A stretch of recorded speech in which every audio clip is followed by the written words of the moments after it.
Hello and welcome. I have decided to work in a different project today, and it's an old junk journal I made quite a while ago.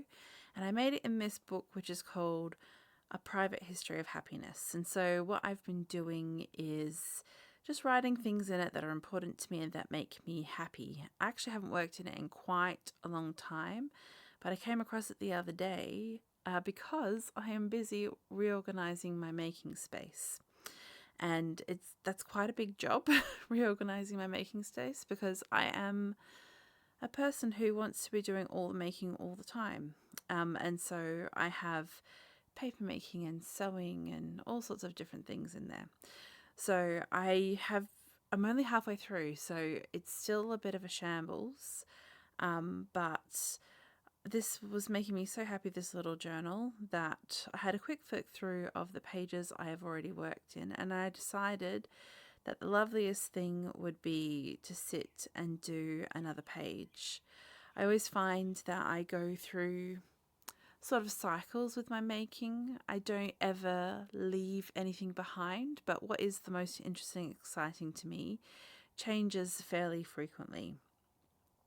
So I just pulled out some saved papers that I had found, and the theme that I picked was just your story.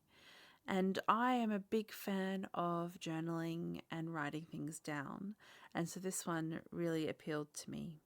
And so I went through a lot of these are from magazines, but also just random other pieces of paper that I have saved or collected. Some of them are scrapbooking papers.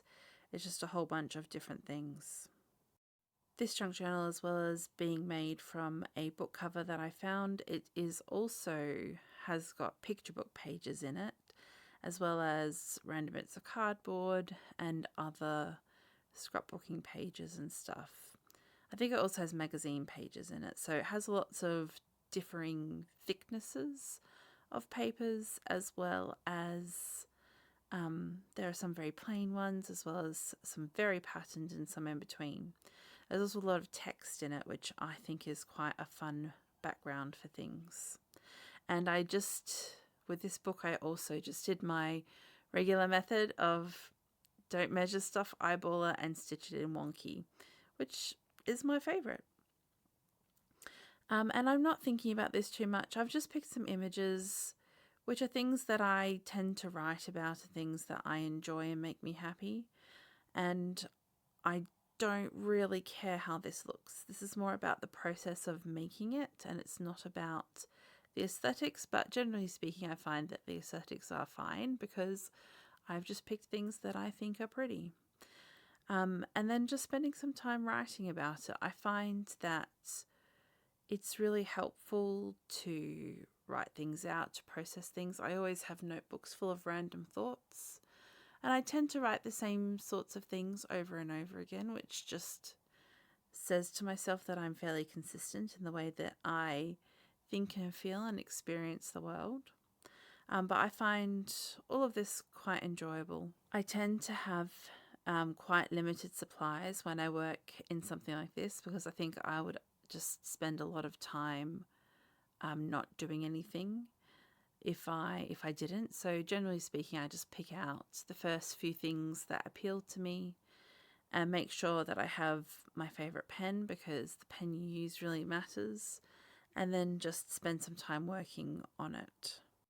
I have some very exciting things happening with my dollhouse project as well. So once my sewing room is straight, I'm going to be jumping straight back into that and working on some fun bits and pieces. I'm not making the house yet, though. I don't know what it is. That bit feels the hardest.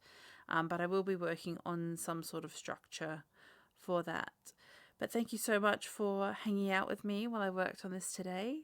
And I hope to see you in the future working on some more projects.